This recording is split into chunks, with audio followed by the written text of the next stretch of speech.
Photo tweet किया गया JP Nadda की तरफ से, जिसमें कहा गया है कि एनडीए के साथ यूपी में 300 पार। उसमें जेपी को कोई नेता नहीं था, लेकिन आरसीपी सिंह से जब ये सवाल पूछा गया कि जेपी नड्डा तो डिक्लेयर कर दिए हैं कि यूपी में एनडीए 300 पार, लेकिन उसमें तो जेडीयू कोई नेता था नहीं, तो उन्होंने कहा कि हमारी बातचीत अभी भी चल रही है, अभी उनका रिस्पॉन्स आया है। चलिए, आप केशव नजर बनाए रखिए। बड़ी और अहम खबर इस वक्त दर्शकों को हम बता दें कि आरसीपी सिंह का बड़ा बयान यह आया है कि यूपी में जेडीयू अकेले चुनाव नहीं लड़ेगी और बीजेपी के साथ गठबंधन का हिस्सा बनकर चुनाव लड़ेगी। हालांकि सीटों को लेकर जो फाइनल बात है वो स्पष्ट अभी नहीं हो पाई है, अभी बातचीत तो सकारात्मक चल रही है, ये आरसीपी सिंह ने कहा है। आरसीपी सिंह का बड़ा बयान ये आया है। अभी इससे पहले ये बयान था और ये चीजें निकल कर सामने आई थी कि यूपी में जेडीयू अकेले राह पर चलेगी और 51 सीटों पर चुनाव लड़ने का ऐलान किया था। लेकिन अभी इस वक्त जो बैठक चल रही है उसके बाद जो आरसीपी सिंह ने ये कहा है कि यूपी में अकेले चुनाव नहीं लड़ेगी जेडीयू, बीजेपी के साथ चुनाव लड़ेगी।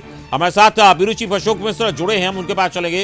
अशोक जी, इस वक्त बड़ी और अहम खबर हमने दर्शकों को बताई है कि आरसीपी सिंह का बड़ा बयान आया है कि यूपी में अकेले चुनाव नहीं लड़ेगी जेडीयू। तो कहीं ना कहीं एक निगोशिएशन की बात हुई और अब तस्वीर बदलती नजर आ रही है।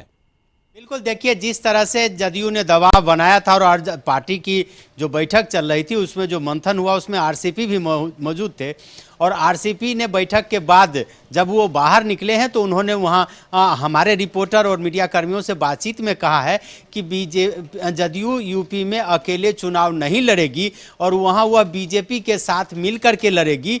बीजेपी के नेताओं के साथ एक तरह से कहिए कि सौहार्दपूर्ण बातचीत हो रही है, जैसा कि आरसीपी ने बताया है कि सकारात्मक बातचीत हो रही है और जल्द ही परिणाम सामने आएंगे। तो हम अपने दर्शकों को जानकारी दे रहे हैं कि बहुत बड़ा बयान आरसीपी का आया है। चूंकि जदयू ने आरसीपी सिंह को ही अधिकृत किया था बीजेपी से बात करने के लिए उत्तर प्रदेश विधानसभा चुनाव में सीटों के तालमेल को लेकर के, तो ऐसी परिस्थिति में आरसीपी का यह बयान काफी मायने रखता है। चूंकि यह बयान आरसीपी ने बैठक के बाद दिया है और उस बैठक में ललन सिंह भी मौजूद थे, केसी त्यागी मौजूद थे, पार्टी के महासचिव हर्षवर्धन मौजूद थे और यूपी के प्रदेश अध्यक्ष अनूप पटेल भी मौजूद थे। तो ऐसी परिस्थिति में यह बहुत बड़ा बयान है आरसीपी का और आरसीपी ने कहा है कि बीजेपी नेताओं से सकारात्मक बातचीत हो रही है। हालांकि सीटों की संख्या पर उन्होंने नहीं कहा है, लेकिन ऐसा कहा जा सकता है कि अंतिम समय में कोई सकारात्मक परिणाम निकल जाए और बीजेपी नहीं चाहती है कि यूपी में एनडीए गठबंधन में कोई फूट दिखे और कहीं उसको जदयू के उम्मीदवारी से उसको नुकसान हो। वैसी परिस्थिति में लगता है कि बीजेपी नेताओं ने भी संज्ञान लिया है और हो सकता है कि जदयू के साथ बीजेपी का तालमेल हो जाए, भले ही सीटों की संख्या कम हो।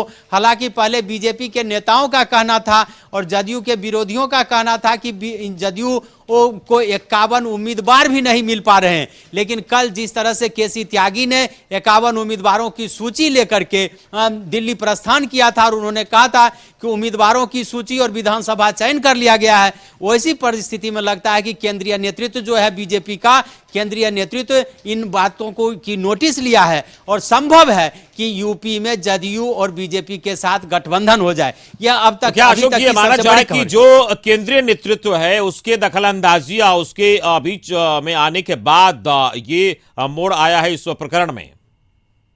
अमित, आज बीजेपी की यूपी में अनुप्रिया पटेल की जो पार्टी है अपना दल और निषाद पार्टी के साथ गठबंधन लगभग तय हो चुका है और जो खबरें आ रही है उसमें सीटों के तालमेल को लेकर के दोनों दलों के साथ सहमति बन गई है बीजेपी की। तो ऐसी परिस्थिति में बीजेपी को लगता होगा कि अगर 2-4 सीटें कुछ ऐसी महत्वपूर्ण सीटें हैं जिस पर जदयू के साथ गठबंधन करके इसका लाभ पूर्वांचल में लिया जा सकता है तो हो सकता है। चूंकि पूर्वांचल के इलाके से ही यूपी के मुख्यमंत्री योगी आदित्यनाथ आते हैं और पूर्वांचल का जो इलाका रहा है उस इलाके में आरसीपी सिंह कभी प्रशासनिक अधिकारी के रूप में, कलेक्टर के रूप में वहां पे पदस्थापित रहे हैं। वैसी परिस्थिति में आरसीपी ने उन इलाकों में कुछ बेहतर काम किया है और जदयू के साथ बीजेपी के साथ अभी आरसीपी का कुछ बेहतर संबंध बताया जा रहा है कि बीजेपी नेताओं के साथ उनके संबंध बेहतर हुए हैं।